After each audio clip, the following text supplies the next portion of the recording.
Welcome to the Deep Dive. Our mission here is always to take these really profound ideas and, translate them into something you can actually use, giving you a shortcut to being genuinely well-informed. Today, we're looking at a philosophical discourse on, well, one of the most essential texts on practical spirituality ever written, the beginning of the fourth chapter of the Bhagavad Gita. It's called Jnana Karma Sannyasa Yoga, the yoga of knowledge, action, and renunciation.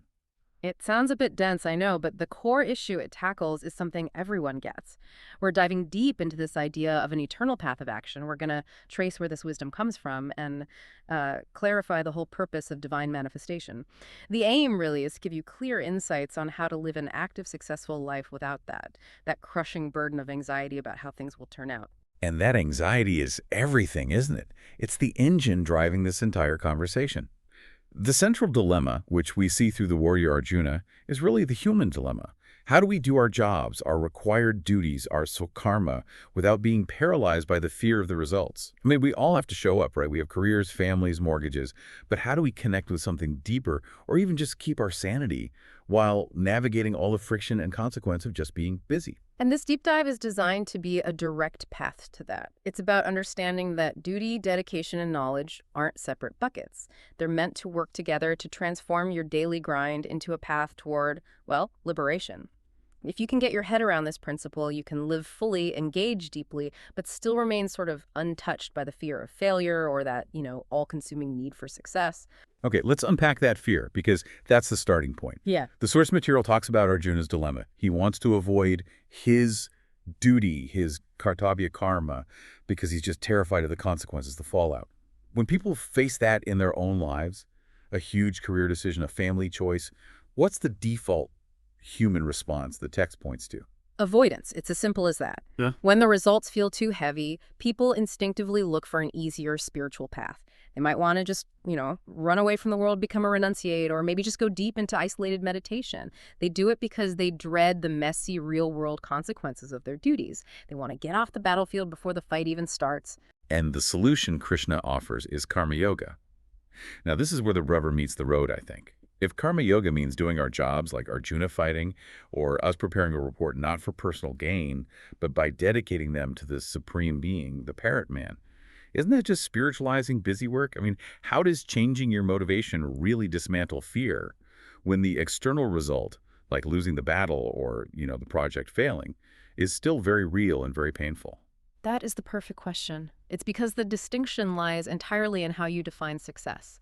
If you define success as the outcome, the victory, the promotion, the praise, then fear is absolutely unavoidable because you don't control the outcomes. Karma yoga shifts the entire focus onto the process, onto the dedication itself. When the action is what matters, you become free from the fear of the result. So the action becomes the prayer, not just the means to an end? Exactly. You commit 100% of your focus to the duty, but you emotionally let go of the reward. The result, whatever it is, good, bad, gain, loss, is just accepted as prasad, as divine grace. And that acceptance is the mechanism that just erases the fear, because nothing that comes back to you is a failure anymore. It's simply what is. That sounds incredibly lofty, though. The difficulty of applying that is, it's huge. How do you stay on the modern battlefield, the office, the home, and maintain that internal focus on the supreme being? Well, that friction is the discipline. It's about changing how you interact with the world. And the source material points out that the resolve to do this often comes from realizing this isn't some new technique.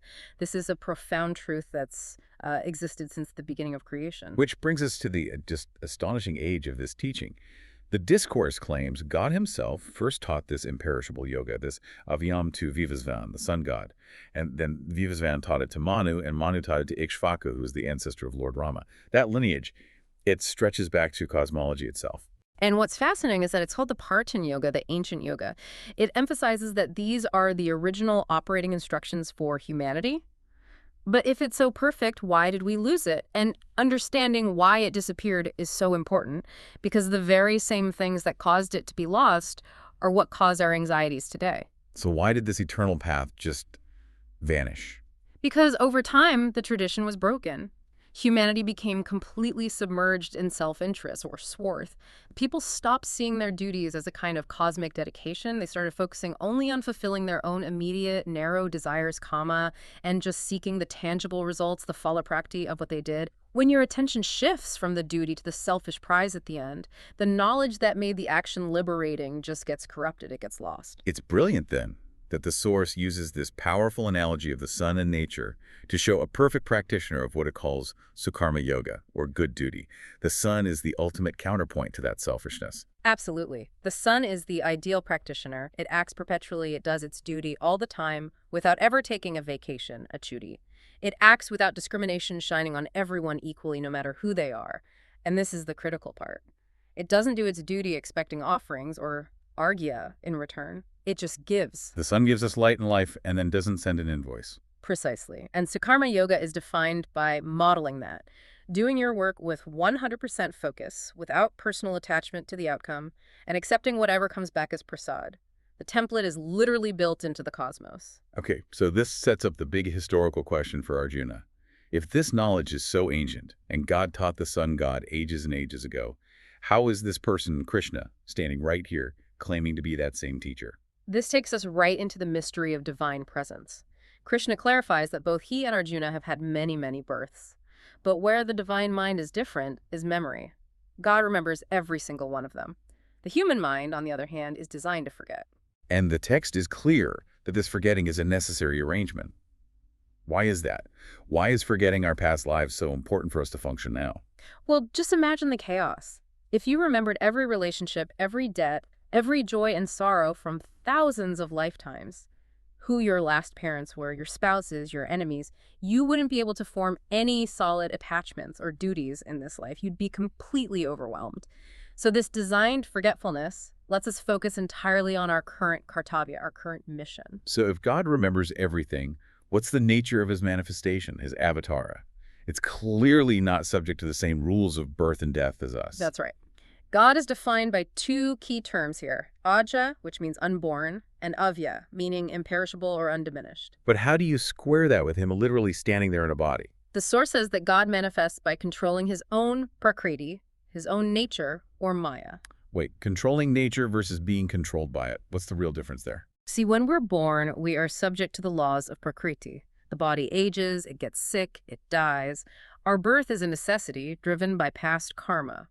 When God takes an avatara, he is taking a form willingly, based purely on his own divine intention.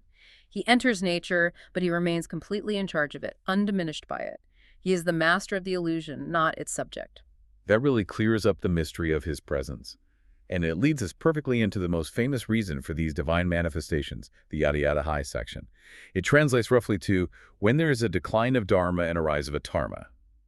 We need to stop and really define dharma here, because it's so often just misunderstood as religion or a set of rules. It's much broader. In this context, dharma is that which elevates and sustains. The discourse breaks it into two vital parts. Abhyudaya, which is worldly advancement, success, and nishreyas, which is ultimate welfare or liberation. And you need both.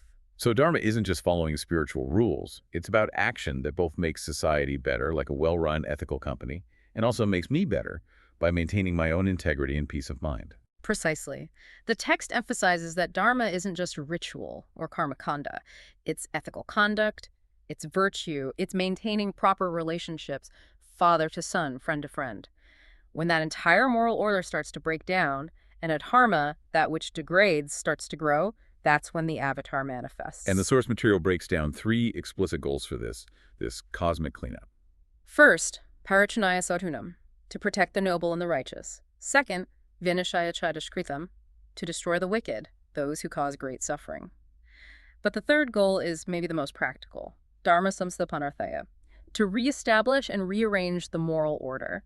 Think of it less like building from scratch and more like a huge, necessary reorganization, like clearing out a cluttered house and putting everything back where it belongs. That's the external cosmic cleanup.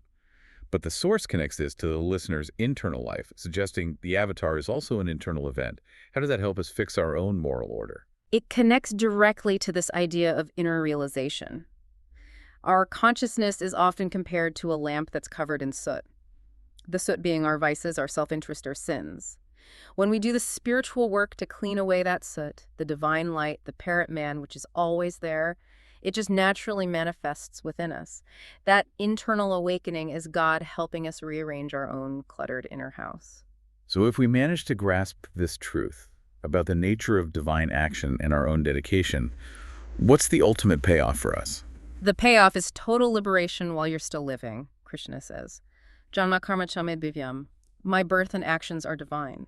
The promise is that anyone who truly understands this truth about God's eternal nature attains God's own divine state, madhava. And they're not subject to that endless cycle of rebirth anymore. And who are these people? I mean, is there a practical checklist of qualities they have that we can aim for? Yes. They are purified by jnana, knowledge, and tapas, which is austerity or focused self-discipline.